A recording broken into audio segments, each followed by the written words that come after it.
Welcome to శ్రేణి TV. ప్రముఖ విశ్లేషకులు మన చేబ్రోలు కిరణ్ గారు మనతో ఉన్నారు. నిన్న జరిగినటువంటి జనసేన పార్టీకి సంబంధించిన మరియు జనసేన నాయకుల యొక్క వ్యవహార శైలిపై మనతో మాట్లాడడానికి కిరణ్ గారితో వారి అభిప్రాయాలను అడిగి తెలుసుకుందాం. నమస్తే కిరణ్ గారు. నమస్తే అండి. ఎలా ఉన్నారండి? బాగున్నాము. కాకపోతే నిన్నటి వరకు ఎలా ఉన్నారు అని అడిగానండి. అసలు నిన్న మార్నింగ్ దాకా బాగానే ఉన్నా, కానీ నిన్న సాయంత్రం ఆ మీటింగ్ చూసిన తర్వాత నా ఒక్కడికి కడుపు కాదు, టీడీపీ కార్యకర్తలు మండిపోతున్నారు. ఏది మీ అన్నకు ఎమ్మెల్సీ ఇచ్చిన తర్వాత మీ అన్న ఏం మాట్లాడాడు, నువ్వేం మాట్లాడావు, మీ పార్టీలో ఉన్న ఆ బాలినేని శ్రీనివాసరెడ్డి చేసిన అరాచకాలు ఏందో 19 నుంచి.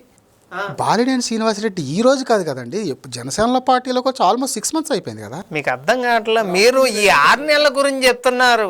2019 నుంచి 24 దాకా అతను ఏ పార్టీలో ఉన్నాడు, అతను ఏమేం చేశాడు అంటే ఇవన్నీ ఆయన తెలియదా? ఆయన నిన్న మీటింగ్లో కూడా ఏం మాట్లాడాడు, నాకు రాజకీయ భిక్ష పెట్టింది వైఎస్ రాజశేఖర రెడ్డి అని చెప్తున్నాడు. సరే, మంచిదే. 2019 నుంచి 24 దాకా జగన్మోహన్ రెడ్డి చేసే అరాచకాలన్నింటిలో నువ్వు భాగం కాదా అని చెప్పి నేను అడుగుతున్నా. సో ఇప్పుడు కూటమి ప్రభుత్వంలోకి ఆయన వచ్చేసాడు కదా, ఐ మీన్ కూటమిలో భాగంగా ఉన్న జనసేన పార్టీలో ఆయన చేరాడు కదా. అంటే ఇంతకుముందు ఇదే తెలుగుదేశం పార్టీ కొన్నిసార్లు కొన్ని విమర్శలు చేసింది. చాలామందిని ఎవరైతే స్కాములు చేస్తున్నారో ఇది చేస్తున్నారో వాళ్ళంతా బీజేపీలోకి వెళ్ళగానే వాషింగ్ మెషిన్లో వేసినట్టు చాలా క్లీన్గా అయిపోతున్నారు. నా డౌట్ ఒకటి ఉంది. రెడ్ బుక్లో అందరి పేర్లు ఉన్నాయి, మరి బాలినేని శ్రీనివాసరెడ్డి పేరు లేదా? అది మీరు లోకేష్ గారిని అడగాలి. క్వశ్చన్లు అడిగేది మీరు కాబట్టి నేను మిమ్మల్ని అడుగు. అలా అంటారా? మరి రెడ్ బుక్ ఉందో లేదో కూడా తర్వాత విషయం, ఖచ్చితంగా దాని మీద మాట్లాడదామండి. నేను అడిగేది బాలినేని శ్రీనివాసరెడ్డి గారు పార్టీలోకి వచ్చి జనసేన పార్టీలోకి వచ్చి దాదాపు 6 నెలలు అయిపోయింది కదా. నిన్న ఆయన స్టేజీ మీద మాట్లాడినప్పుడే మీకు గుర్తొచ్చింది వాళ్ళ బాలినేని శ్రీనివాసరెడ్డి గారి అరాచకాలు కానీ లేకపోతే ఇంకోటి కానీ? లేదు, ఇప్పుడు కాదు. పిడతల రజని ఆయన గెస్ట్ హౌస్లోకి వెళ్ళి పరిగెత్తుకుంటూ వెళ్ళి కారెక్కిని చూసారా? జరిగింది. అప్పుడే నాకు తెలుసు, ఎప్పుడైతే ఆ పార్టీలో ఉన్నప్పుడు ఆ ఒంగోలుకు చెందిన వైశ్యాస్ అతను కొట్టడం జరిగింది. ఊర్లో వచ్చి లాడ్జీలో దాక్కుంటే విపరీతంగా అతన్ని కొట్టడం. కానీ అతను అప్పుడు మాకు ఇంకో విషయం చెప్తా, వైసీపీకి మంచి మాటలు చెప్పాడు ఒక స్టేజీ మీద, ఆయన అందుకు కొట్టారు వాళ్ళు. కొట్టారు. మరి ఆయన తప్పులు చేశాడా లేదా అనేది ఆయన తెలిస్తే ఇప్పుడు బాలినేని శ్రీనివాసరెడ్డి ఎలాంటోడు ఏంటి, 19 నుంచి 24 దాకా ఆ పార్టీ జగన్మోహన్ రెడ్డి నిజంగా డెవలప్మెంట్ చేశాడా లేకపోతే అరాచకాలు చేశాడా అన్న అందరూ తెలుసు. అతను వాస్తవాలు మాట్లాడినందుకు అతన్ని గుంటూరు వచ్చి మరీ అతని మనుషులు కొట్టారు అంటే, నేను అందుకనే బాలినేని శ్రీనివాసరెడ్డి పేరు రెడ్ బుక్లో ఉందా లేదా అని చెప్పి నాకు డౌట్ వచ్చింది. ఓకే, ఖచ్చితంగా కనుక్కొని చెప్తామండి.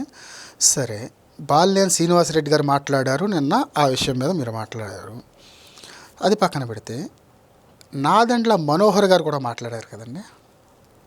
మాట్లాడారు. ఏం చేస్తాను చెప్పండి, కూటమిలో భాగమైన తర్వాత మా టీడీపీ కార్యకర్తలను బాధ పెట్టింది నాకు తెలిసి 4 అండి.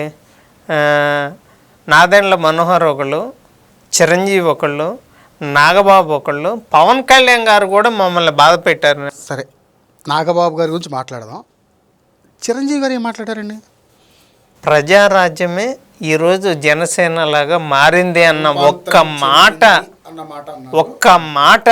మమ్మల్ని మమ్మల్ని ఒక్కళ్ళే కాదు. మీరు అంత ఇది తీసుకోవడానికి ఏముందండి, తన అభిమానులు కానీ లేదా తన ప్రజారాజ్యం పార్టీ పెట్టినప్పుడు ఉన్న అభిమానులు కానీ ఈ రోజుకి జనసేనకు సపోర్ట్ చేయండి అని పరోక్షంగా హింట్ ఇచ్చినట్టు అనుకోవచ్చు కదా. మరి అప్పుడు నీ ప్రజారాజ్యం పార్టీలో నిన్ను నమ్ముకొని ఒక పోలీస్ అధికారి తన ఉద్యోగానికి రాజీనామా చేసి నువ్వు ఎమ్మెల్యే సీటు కోసం నీ కాళ్ళ దగ్గర డబ్బులు పెడితే అతను గెలవల.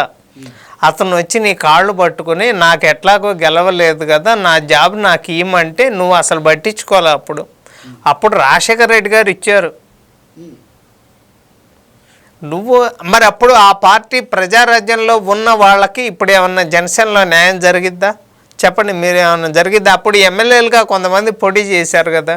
ఈరోజు వాళ్ళ చిన్నాన్నని తీసుకొచ్చి ఎమ్మెల్సీని చేసి మినిస్టర్ కూడా చేస్తారు అని చెప్పి తెలుగుదేశం పార్టీ. నీకు ఎమ్మెల్సీని చేస్తేనే నువ్వు ఏం మాట్లాడావు? ఏది జనసేన పార్టీ కూటమి గెలుపు కంట మీరు వర్మ కానీ టీడీపీ కార్యకర్తలు కానీ ఏదైనా అనుకుంటే అది మీ కర్మ అంటున్నాడు నిన్న. మీరు అలా ఎందుకు అనుకుంటున్నాడు? ఆయన ఏం చెప్పారు? ఒక ఫ్యాక్టర్ పవన్ కళ్యాణ్ అయితే ఒక ఫ్యాక్టర్ పిఠాపురం జన సైనికులు, నాయకులు, కార్యకర్తలు అన్నారు. సో వాళ్ళ అంటే వర్మ కాదా, వాళ్ళ ఆవిర్భావ దినోత్సవం జరుగుతోంది. వాళ్ళ కార్యకర్తలకి వాళ్ళు ఒక భరోసా ఇచ్చుకోవడానికి, ఒక జోష్ ఇచ్చుకోవడానికి ఆ మాట మాట్లాడారు అనుకోవచ్చు. మీరు ఎలాగా? వర్మ ఎవరో తెలుసా అండి మీకు? అయ్యో తెలుసండి, 2014లో ఇండిపెండెంట్గా దాదాపు మంచి మెజారిటీతో నెగ్గారు. నేను డైరెక్ట్గా అడుగుతున్నా, వర్మ గారు లేకపోతే పిఠాపురంలో పవన్ కళ్యాణ్ గెలిచేవారా గెలవారా? ఆ ఒక్క మాట చెప్పండి నాకు చాలు. మొన్న వచ్చిన నాకు డైరెక్ట్ చెప్పండి. ఈ మాత్రం మెజారిటీ ఉండకపోవచ్చు, బహుశా గెలిచి ఉండొచ్చు. ఈ మాత్రం మెజారిటీ ఉండకపోవచ్చు. మరి అలాంటి వ్యక్తిని అన్ని మాటలు మాట్లాడుతూ అతను ఎమ్మెల్యే వదులుకొని ఎమ్మెల్సీ వదులుకొని జనసేన వాళ్ళు ఇలా మాట్లాడారు అని మీరు అంటున్నారు, రైటే. ఎమ్మెల్సీ అంటూ ఇస్తే మొదటి ఎమ్మెల్సీ నేను ఇచ్చేది వర్మకే అని చెప్పి చంద్రబాబు నాయుడు గారు బహిరంగంగా ప్రకటించారు కదా. ఇప్పుడు మొన్న 5 ఎమ్మెల్సీలు వచ్చినాయి. ఎవరికి ఇచ్చారండి? ఆయనకి ఇవ్వలేదుగా. 3 బీసీలకు ఇచ్చారు, 2 బీసీ, 2 బీసీ, 1 ఎస్సీ, 1 ఎస్సీకి ఇచ్చారు. ఎవరు? ఆమె గ్రీష్మ, కావాలి గ్రీష్మ, ప్రతిభా భారతి గారి కూతురు.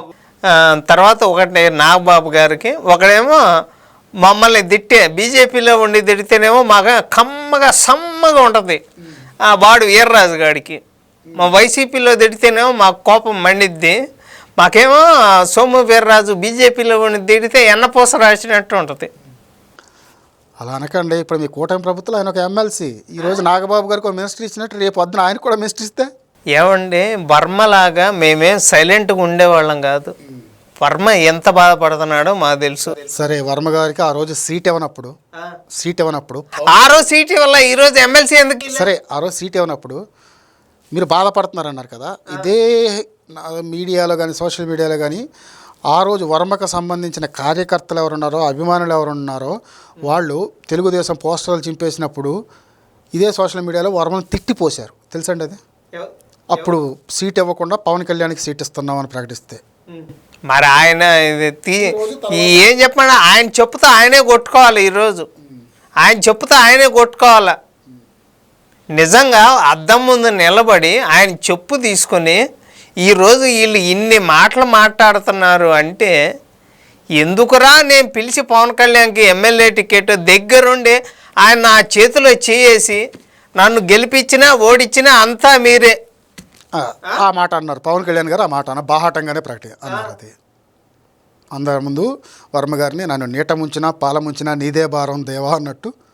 మరి ఈరోజు నెత్తి మీద కాలు పెట్టి తొక్కినట్టు ఈరోజు పవన్ కళ్యాణ్, నేను నిజంగా ఈ వర్క్ చేయటం రాదు కానీ లేకపోతే పవన్ కళ్యాణ్ గారి కాలు కింద వర్మ గారి తలకాయ పెట్టి భూమిలోకి తొక్కుతారు చూడండి, ఆ రకంగా తొక్కాడు. ఆ ఒక్క ఫోటో చాలండి. అధిష్టానం ఏం మాట్లాడదండి? అంటే మీ పార్టీ తెలుగుదేశం పార్టీ అధిష్టానం ఈ విషయం మీద ఏం మాట్లాడిద్దో నాకే అర్థం కావట్లే. నిన్న వీళ్ళిద్దరూ మాట్లాడిన మాటలకే అసలు బాబు గారికి లోకేష్ గారికి ఎట్లా ఉందో కానీ కార్యకర్తలకి కడుపు మండిపోతుంది. ఇన్ని చేసి నిన్ను గెలిపించిన వర్మని తీసి పక్కనేసి 4 దశాబ్దాలుగా టీడీపీని జెండా ఎగిరిందంటే దానికి కారణం పవన్ కళ్యాణ్ అని చెప్పి మాట్లాడుతుంటే మేము ఏం మాట్లాడకూడదు.